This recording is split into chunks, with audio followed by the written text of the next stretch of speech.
நாமக்கல் மாவட்டம் மாதேஸ்வரன் கோவில் பேருந்து நிறுத்தம் எதிரே உள்ள சாலையோரம் தண்ணீர் தேங்கி தம்பதி சென்ற இருசக்கர வாகனம் விபத்துக்குள்ளான சிசிடிவி காட்சிகள் வெளியாகியுள்ளது. முதலில் அந்த காட்சிகள்.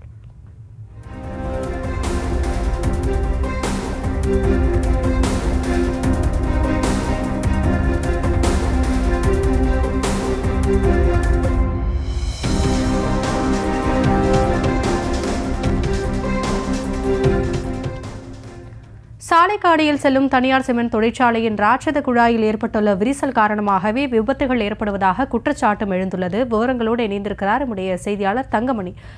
அந்த பகுதியில் இருக்கக்கூடிய குற்றச்சாட்டு என்ன? துறை சார்ந்த அதிகாரிகள் அது குறித்து ஏதேனும் நடவடிக்கை எடுத்தார்களா? விவரங்கள்.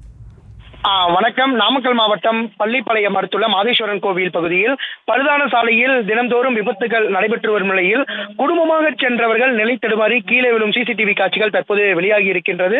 தொடர்ந்து சேலம் மாவட்டம் சங்கிரி அருகே உள்ள தனியாருக்கு சொந்தமான சிமெண்ட் ஆலை ஒன்றுக்கு சிமெண்ட் ஆலைக்கு கடந்த பல வருடங்களுக்கு முன்பு தண்ணீர் தேவைக்காக நாமக்கல் மாவட்டம் பள்ளிப்பாளையம் அருகே உள்ள காவிரி ஆற்றில் இருந்து ஈரோடு சேலம் மத்திய சாலைகளான ஒட்டமத்தை மாதேஸ்வரன் கோவில் வெடியாசம்பாளையம் பகுதிகளின் தார்ச்சாலைக்கு அடியில் அந்த மிகப்பெரிய ராட்சத குழாய் மூலம் தண்ணீர்கள் கொண்டு செல்லப்பட்டு வருகிறது. இந்த நிலையில மாதேஸ்வரன் கோவில் பகுதியில கொண்டு செல்லப்படுகின்ற அந்த ராட்சத குடிநீர் குழாய் ஆண்டிற்கு 8 முறை அல்லது 9 முறை விரிசல் ஏற்பட்டு தண்ணீர் நேரடியாக சாலைக்கு வருவதால் விபத்துகள் ஏற்பட்டு வருகிறது. இந்த நிலையில்தான் கடந்த 2 தினங்களுக்கு முன்பு மாதேஸ்வரன் கோவில் பகுதியில் ஏற்பட்ட அந்த தண்ணீர் தேக்கத்தாலும் அதே சமயத்தில் குண்டும் குழியுமாக உள்ள சாலையின் காரணமாகவும் அந்த பகுதியில் சென்ற மாதேஸ்வரன் கோவில் பகுதிக்கு சென்ற விசைத்தறி தொழிலாளி குடும்பத்துடன் சென்று கொண்டிருந்தால் அப்பொழுது குண்டும் குழியுமாக இருந்த சாலையில் வாகனம் ஏறிய நிலையில் பின்னாடி அமர்ந்த தனது மனைவி தரத்தரவென இழுத்து செல்லும் அந்த சிசிடிவி காட்சிகள் என்பது வெளியாகி இருக்கின்றது. அதே சமயத்தில் கீழே விழுந்த அவருடைய மனைவி மிகவும் பலத்த காயமடைந்து அரசு மருத்துவமனையில் சிகிச்சை பெற்று வந்தார்.